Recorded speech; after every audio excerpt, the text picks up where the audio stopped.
Halo, selamat pagi Eca, Clarissa, dan Rafael. Jumpa lagi hari ini dengan Mister. Kita hari ini kembali dalam pelajaran agama Katolik. Dan hari ini kita pelajaran 20 ya, tentang doa pribadi ya. Kemarin kita sudah belajar tentang doa para tokoh dalam Perjanjian Lama, juga dalam doa syukur dalam gereja. Hari ini kita belajar tentang doa pribadi.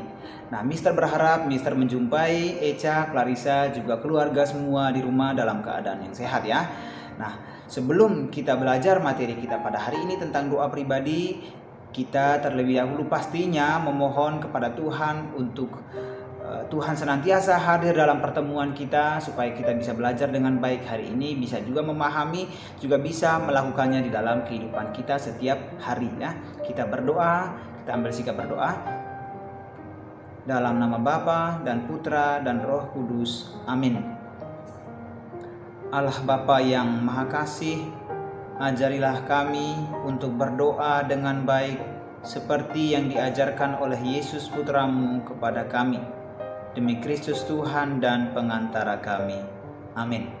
Kemuliaan kepada Bapa dan Putra dan Roh Kudus, seperti pada permulaan, sekarang, selalu, dan sepanjang segala abad. Amin. Dalam nama Bapa dan Putra dan Roh Kudus. Amin. Eca, Clarissa, dan Rafael, berdoa itu berarti, Mister selalu sering mengulang ini, berdoa itu berarti berbicara dengan Tuhan. Nah, berdoa dapat dilakukan dengan bersama-sama dengan orang lain, dengan teman-teman kita, maupun bisa dilakukan seorang diri. Doa yang dilakukan seorang diri itu disebut doa pribadi yang kita pelajari hari ini ya. Itu doa yang dilakukan seorang diri. Doa pribadi itu merupakan sumber kekuatan yang biasa diperoleh oleh para orang kudus. Misalnya Santa Teresia dari Avila, ya, Santo Fransiskus Assisi, dan santo-santa yang lain, bagaimana membina hubungan yang pribadi antara mereka, para santo-santa tadi, dengan Tuhan sendiri.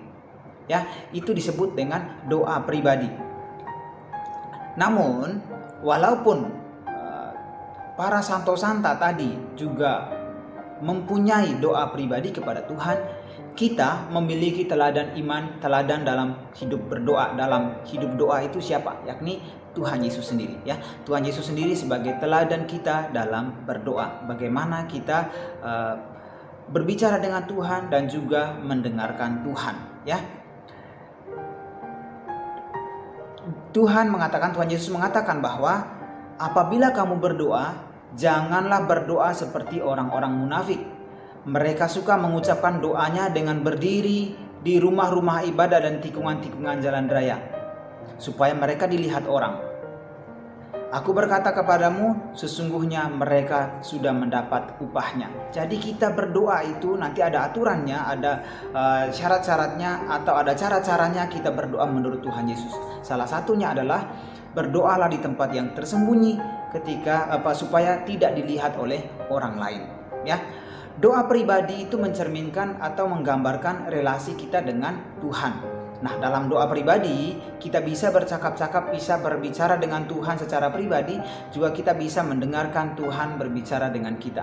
Nah, dalam doa pribadi juga kita bisa mengungkapkan segala sesuatu kepada Tuhan, entah itu rasa syukur, rasa terima kasih, bahkan rasa sedih kita kepada Tuhan. Mungkin kita kecewa dengan Tuhan, kita bisa ungkapkan dalam doa pribadi kita kepada Tuhan ya. Nah, pastinya kita pernah berdoa secara pribadi, karena itu yang menggambarkan kita sebagai anak-anak Tuhan. Maka kita wajib berdoa secara pribadi, berdoa pribadi dengan Tuhan, mengungkapkan perasaan hati kita. Nah, kita lihat kisah tentang doa yang tak terungkap yang di buku kita halaman 77. Kita baca sama-sama ya. Ada dua orang sedang duduk berbincang dengan ibunya di ruang tamu. Pada saat mereka sedang berbicara, tiba-tiba terjadi badai besar, guntur dan kilat yang sambar menyambar. Keadaan sangat mencekam dan menjadikan ketiga orang itu ketakutan. Kedua anak itu langsung mendekap ibunya, dan sang ibu dalam kepanikan memberikan kata-kata penghiburan pada kedua anaknya itu. Setelah badai itu reda dan keadaan menjadi baik, anak yang pertama bertanya kepada adiknya, "Dik, apakah kamu baik-baik saja?" "Ya, aku baik-baik saja. Hanya tadi aku takut sekali sehingga aku terus berdoa berulang-ulang agar tidak terjadi hal-hal yang buruk pada kita," jawab si adik. "Aku tidak berdoa, tetapi kita dalam keadaan baik-baik saja. Jadi berdoa atau tidak bukan hal yang penting, karena tanpa doa pun kita tetap dalam keadaan baik," jawab si kakak, ya. Kemudian si kakak bertanya kepada ibunya, "Bu, apakah tadi ibu berdoa? Saya tidak melihat ibu berdoa. Ibu sibuk menenangkan kami agar tidak takut." "Aku tadi berdoa dengan cara menenangkan kalian. Doa yang terbaik adalah dalam tindakan nyata," jawab ibu. "Apakah pada waktu menenangkan kami ibu berdoa?" tanya anak pertama. "Benar, berdoalah dengan tindakan nyata, bukan hanya dengan diam saja dan tidak melakukan apa-apa," balas ibu itu. Anak pertama tertunduk malu kepada adik dan ibunya. Ternyata ia sering kali lupa berdoa kepada Tuhan.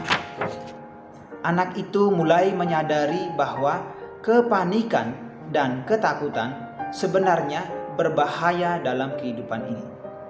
Anak itu kemudian meminta maaf kepada ibu dan adiknya.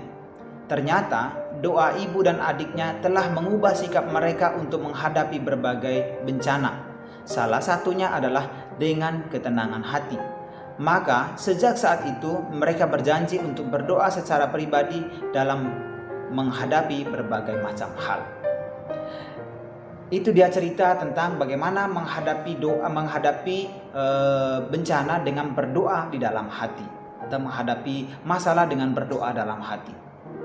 Ya, kita melihat dari cerita tadi, bukan dengan berdoa supaya bencana itu hilang, ya, bukan dengan berdoa supaya bencana itu hilang, tetapi paling tidak dengan berdoa kita merasa tenang. Oh, Tuhan melindungi kita, pasti bencana ini akan berlalu. Dengan berdoa kita merasa tenang.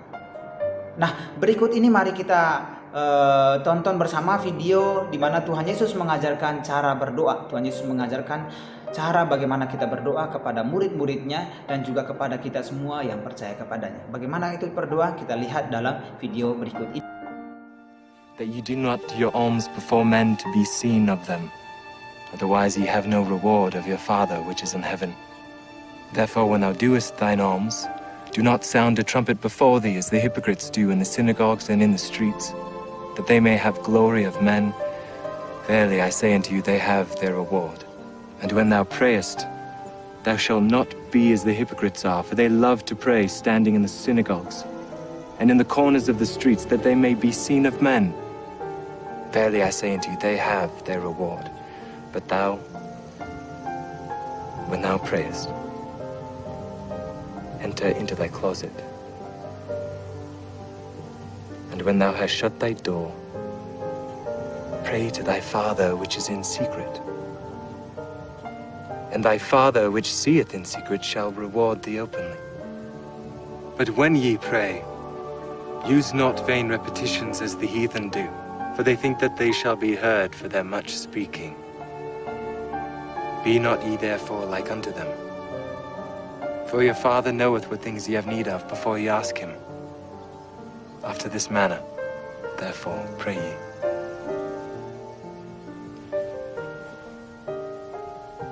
Our Father, which art in heaven, hallowed be thy name. Thy kingdom come. Thy will be done in earth as it is in heaven. Give us this day our daily bread, and forgive us our debts as we forgive our debtors. And lead us not into temptation, but deliver us from evil. For thine is the kingdom, and the power, and the glory forever. Amen.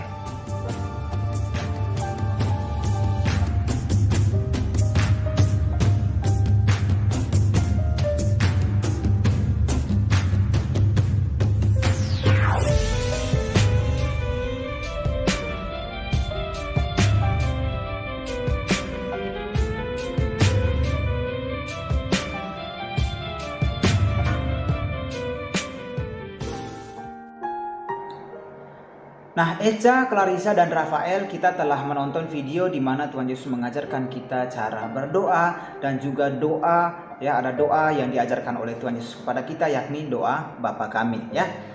Nah, Mister minta untuk Clarissa, Echa, dan Rafael juga mengerjakan halaman 79 pertanyaannya sampai halaman 80, nomor 1 sampai nomor 4.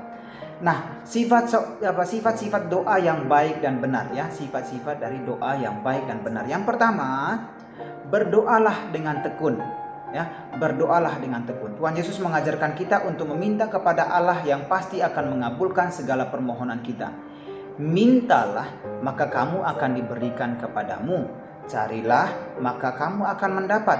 Ketuklah, maka pintu akan dibukakan bagimu.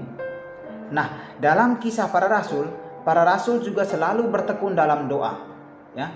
Seperti dalam Kisah Para Rasul bab 1 ayat 14 itu dikatakan bahwa mereka semua bertekun dengan sehati dalam doa bersama-sama, ya. Sifat yang pertama adalah berdoalah dengan tekun. Yang kedua, berdoalah secara tersembunyi dengan rendah hati, ya. Berdoalah secara sembunyi dengan rendah hati. Tuhan Yesus meminta agar kita berdoa di tempat yang tersembunyi. Seperti kata Tuhan Yesus tadi, janganlah doamu itu diketahui oleh orang, tapi masuklah ke dalam rumahmu atau ke dalam kamarmu, tutuplah pintu dan berdoalah. Sebab Tuhan akan lebih mendengarkan apa yang engkau katakan secara tersembunyi, ya. Lalu yang ketiga, berdoalah dengan tidak bertele-tele. Artinya tidak panjang lebar kita berdoa. Karena Tuhan Yesus pasti sudah mengetahui apa yang kita minta. Tidak perlu panjang-panjang kita berdoa. Yang keempat, berdoalah dalam pribadi Tuhan Yesus. Berdoalah dengan iman dan keyakinan bahwa doamu sedang dikabulkan. Artinya kita punya harapan untuk doa kita itu dikabulkan oleh Tuhan. Nah, yang kelima, berdoalah dengan kuasa dari Roh Kudus. Ya, berdoalah dengan kuasa dari Roh Kudus. Dan yang terakhir, berdoa itu mempersatukan umat beriman dengan Allah Bapa. Artinya, kita berdoa menyatukan diri kita dengan sesama, juga menyatukan diri kita dengan Tuhan. Seperti kata Rasul Paulus kepada jemaat di Efesus, aku berdoa supaya kamu bersama-sama dengan semua orang kudus dapat memahami betapa lebarnya dan panjangnya dan tingginya dan dalamnya kasih Kristus, dan dapat mengenal kasih itu yang melampaui segala pengetahuan. Aku berdoa supaya kamu dipenuhi dalam seluruh kepenuhan Allah, bagi Dia yang dapat melakukan jauh lebih banyak daripada yang kita doakan atau kita pikirkan, seperti yang ternyata dari kuasa yang bekerja di dalam kita. Bagi Dialah kemuliaan di dalam jemaat dan di dalam Kristus Yesus turun-temurun sampai selama-lamanya. Bagaimana Santo Paulus, ya, Rasul Paulus berdoa supaya umat itu bersatu di dalam bersatu dengan Tuhan, ya. Nah, selanjutnya kita lihat di gambar halaman 81. Ada 5 gambar di situ. Kita melihat, coba kita checklist di situ gambar mana yang menunjukkan doa secara benar. Ya, doa yang mana, gambar yang mana yang menunjukkan doa yang baik dan benar, ya. Lalu selanjutnya kita akan menyusun doa sesuai dengan kebutuhan kita. Dalam halaman 82, di buku kita halaman 82 ada gambar pertama ketika akan tidur, ya. Mister minta Echa, Clarissa untuk menyusun doa sebelum tidur. Lalu gambar kedua, sebelum belajar, menyusun doa sebelum belajar. Lalu yang ketiga, Echa, Clarissa, dan Rafael pasti punya kebutuhan, ya, pasti punya kebutuhan atau keinginan untuk dipenuhi. Nah, mintalah kepada Tuhan supaya kebutuhanmu itu dipenuhi, ya, atau dikabulkan oleh Tuhan. Nah, dalam doa Bapa kami, kalau kita baca dalam rangkuman Echa, Clarissa, dan Rafael, kalau kita baca dalam rangkuman, dalam doa Bapa kami itu ada 3 bagian penting. Yang pertama itu menyebut nama Allah dengan atributnya, Bapa kami yang ada di surga, dimuliakanlah namamu. Lalu masuk ke dalam intensi atau permohonan. Berilah kami rezeki pada hari ini dan ampunilah kesalahan kami, ya. Itu adalah bagian intensi. Lalu yang terakhir adalah menutup doa, ya. Menutup doa agar dikuatkan iman kita sehingga tidak jatuh, tetapi janganlah masukkan kami ke dalam pencobaan, tetapi bebaskanlah kami dari yang jahat. Amin. Ya. Nah, itu dia penjelasan pelajaran hari ini tentang doa pribadi. Mister berharap Echa, Clarissa, dan Rafael bisa memahami pelajaran hari ini, juga bisa melakukannya di dalam kehidupan kita setiap hari. Bagaimana kita membina hubungan kita dengan Tuhan, komunikasi kita dengan Tuhan dalam doa pribadi.